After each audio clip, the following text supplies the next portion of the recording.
पद्धतीने घेत असताना ही निवडणूक मोदी विरुद्ध राहुल गांधी अशी ही निवडणूक आहे असं समजून आपल्याला काम करावं लागेल।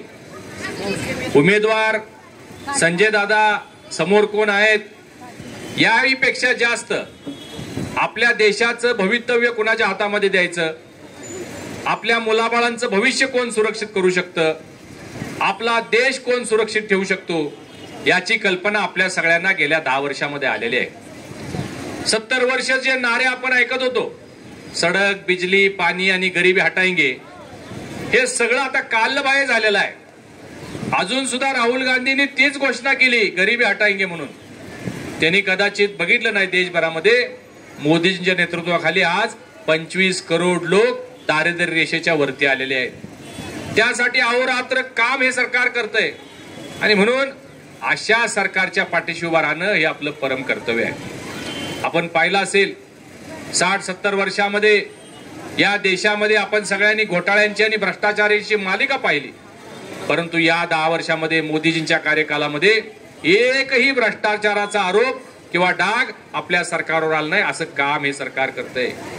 आंतरराष्ट्रीय पातळीवर भारताची उंची वाढवण्याचं काम प्रधानमंत्री मोदीजींनी केलेलं आहे। इन्फ्रास्ट्रक्चर डेव्हलपमेंट मध्ये जगात सर्वाधिक स्पीडनं काम करणारा देश म्हणून आपला देश नावलौकिक येतो।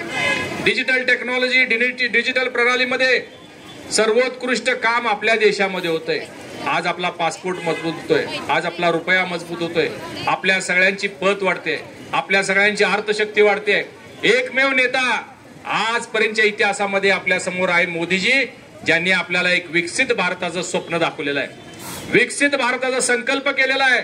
यापूर्वी आपण कधीच ऐकत नव्हतो, आपण हेच ऐकत होतो गरिबी हटाएंगे, हे देंगे वो देंगे।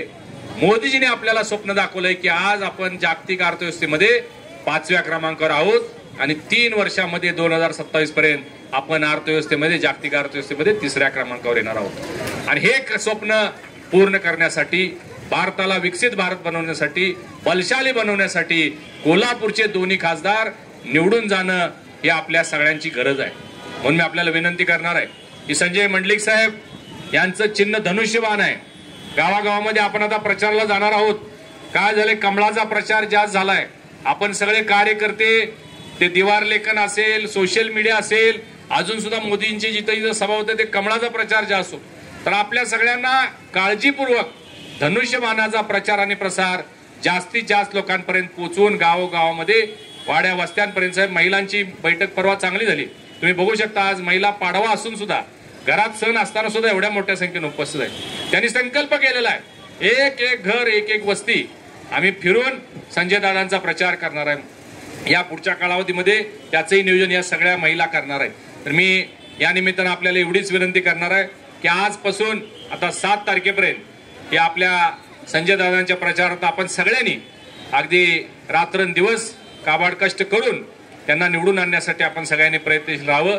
भारतीय जनता पार्टीचा एक एक कार्यकर्ता, एक एक पदाधिकारी शिवसेनेच्या पदाधिकाऱ्यांच्या 2 पावलं पुढे असेल एवढीच या ठिकाणी ग्वाही देतो। संजय दादा तुम्हाला शुभेच्छा देतो आणि थांबतो।